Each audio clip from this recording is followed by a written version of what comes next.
नमस्कार, आदाब, सत श्री अकाल। मैं हूं गिरिराज शर्मा और आप देख रहे हैं सरल टॉक।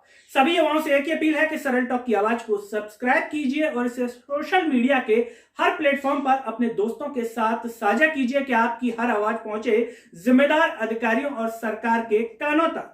वर्तमान समय में मध्य प्रदेश के अंदर प्रोफेशनल एग्जामिनेशन बोर्ड छात्रों के बीच में चर्चा का विषय बना हुआ है, क्योंकि पीबी के द्वारा जो भी परीक्षाएं आयोजित करवाई जाती हैं वो किसी न किसी अपरिहार्य कारण से कैंसिल हो जाती हैं। बार बार उसकी नई नई डेट आती रहती है और साथ ही साथ अगर हम ज्वाइनिंग को लेकर के भी बात करें तो वो भी बहुत ज्यादा अच्छी व्यवस्था नहीं है। कई सालों से छात्र इंतजार कर रहे हैं।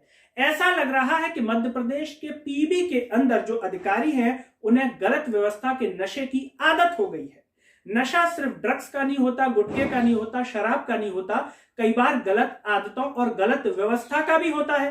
तो आप हमें कमेंट में बताइए कि जिम्मेदार अधिकारियों को गलत व्यवस्था का नशा हो गया है।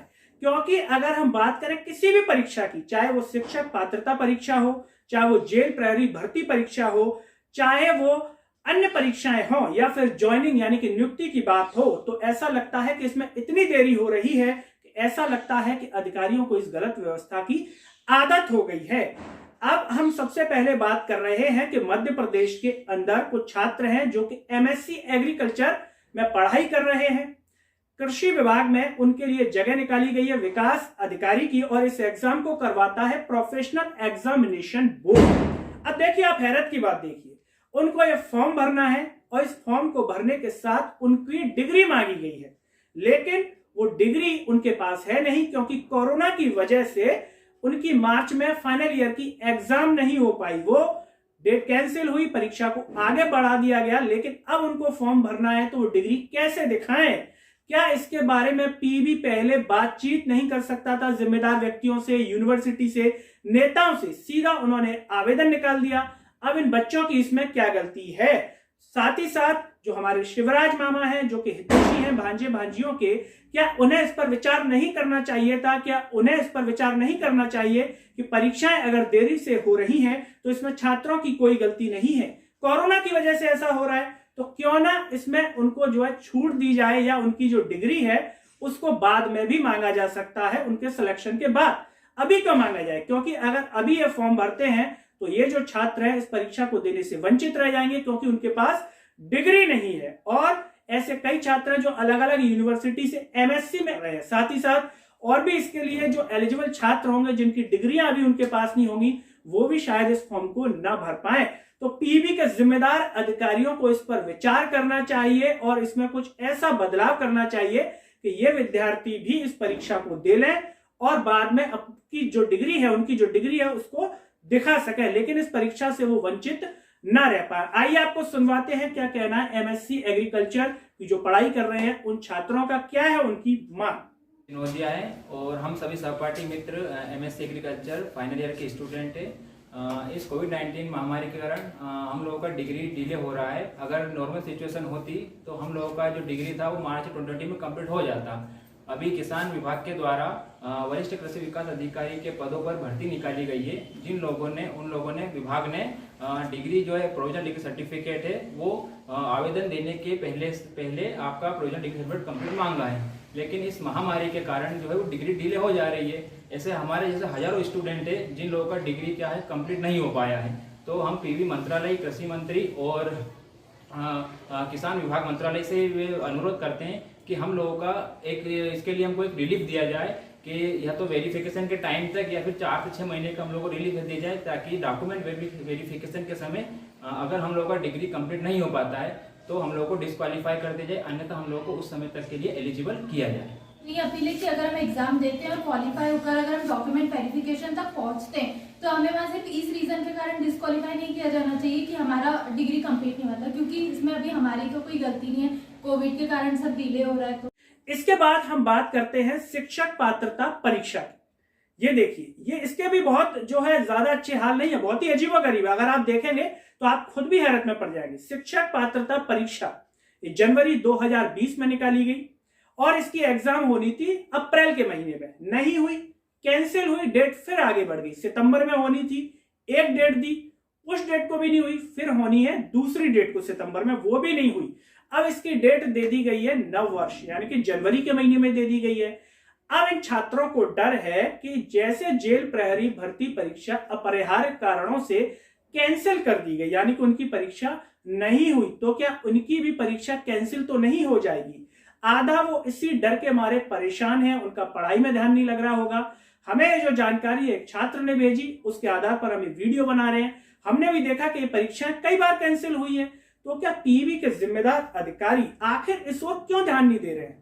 क्या वो बंद एसी के कमरे में सिर्फ सुबह चाय पीने के लिए जाते हैं, चाय पी करके वापस आ जाते हैं, फाइलों को नहीं देखते, एग्जाम को नहीं देखते। क्यों इतनी बार कैंसिल हो रही है?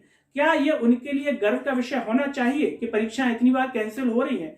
जो भी जिम्मेदार अधिकारी उस पद पर बैठा होगा, क्या उसके लिए ये गर्व का विषय हो सकता है? आप हमें कमेंट में बताइए, क्या उसके लिए गर्व का विषय होगा? उस कुर्सी पर जहां पीछे सफेद रंग की टॉवल डली रहती है, एसी के कमरे में आप बैठे होते हैं, सरकार आपको पैसा देती है। कई बार आपकी वजह से नेता भी बदनाम हो जाते हैं, नेताओं की भी सुननी पड़ती है। कई बार नेता भी हो सकता है कि बच्चों के भविष्य के लिए अच्छा सोच रहा हो, लेकिन आपकी वजह से ऐसा ना हो पा रहा हो सकता है कि नेताओं की वजह से भी ना हो पा रहा हो, ऊपर से आपको किसी ने कह दिया हो। जो भी कारण हो, लेकिन इसको भुगतना परीक्षार्थी को ही पड़ रहा है। जो भी जिम्मेदार अधिकारी और नेता हैं, वो जरा इसको इस नजरिए से देखें कि अगर आपका बच्चा ये परीक्षा दे रहा हो, आपके बच्चे की परीक्षा कई बार कैंसिल हो रही हो, तो एक पिता की दृष्टि से आपका क्या दृष्टिकोण होगा? क्या आप ऐसे अधिकारियों को पसंद करेंगे? क्या आप ऐसे अधिकारियों को दिल से दुआ देंगे? या फिर ऐसे अधिकारियों पर आपका गुस्सा फूटेगा? या फिर आपके बच्चों का भविष्य जो है सेफ है, शिवराज मामा जी के बच्चों का भविष्य सेफ है, इसीलिए प्रदेश की जनता के बारे में आप नहीं सोच पा रहे हैं? क्या ऐसा तो नहीं है? क्योंकि प्रदेश के जो भांजे भांजियां हैं बार बार गुहार लगा रहे हैं, कह रहे हैं कि हमारी परीक्षाओं को समय पर लिया जाए। लेकिन सवाल वही आ जाता है कि जब कोरोना में चुनाव इतने बड़े स्तर पर हुए, वो ठीक ठाक तरीके से करा दिए गए, सरकार ने जब ठाना, चुनाव आयोग ने ठाना कि हमें चुनाव कराने हैं, हो गए, तो क्या आप मध्य प्रदेश के अंदर परीक्षाओं को समय पर नहीं करवा सकते? क्या हमारा मध्य प्रदेश इतना आत्मनिर्भर नहीं बना है कि आप परीक्षाएं समय पर नहीं करवा सकते?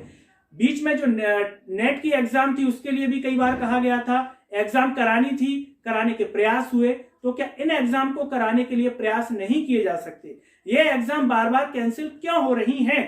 ये एग्जामों के कैंसिल होने का कारण अपरिहार्य बता दिया जाता है, क्यों उचित कारण नहीं है? और ऐसे अधिकारियों की वजह से अगर ऐसा हो रहा है, तो क्या मध्य प्रदेश के लिए गर्व का विषय होगा? आप हमें कमेंट में बताइए। और ऐसे जिम्मेदार अधिकारियों पर क्यों शिवराज सरकार कार्रवाई नहीं कर रही है?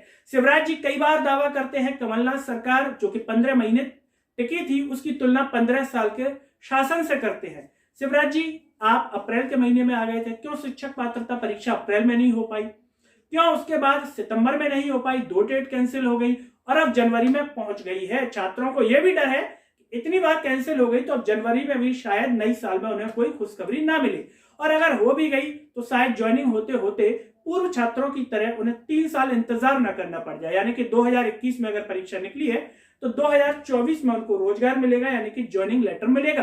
क्या मध्य प्रदेश को शिवराज सरकार ऐसे ही बनाएगी आत्मनिर्भर? क्या इस तरीके से मध्य प्रदेश विकास की गति में आगे बढ़ेगा? क्या इस तरीके से मध्य प्रदेश मोदी जी के सपने को साकार करेगा? क्या इस तरीके से मध्य प्रदेश मोदी जी के सपने को आत्मनिर्भर बना पाएगा? क्या इस तरीके से भारत विश्व गुरु बनेगा?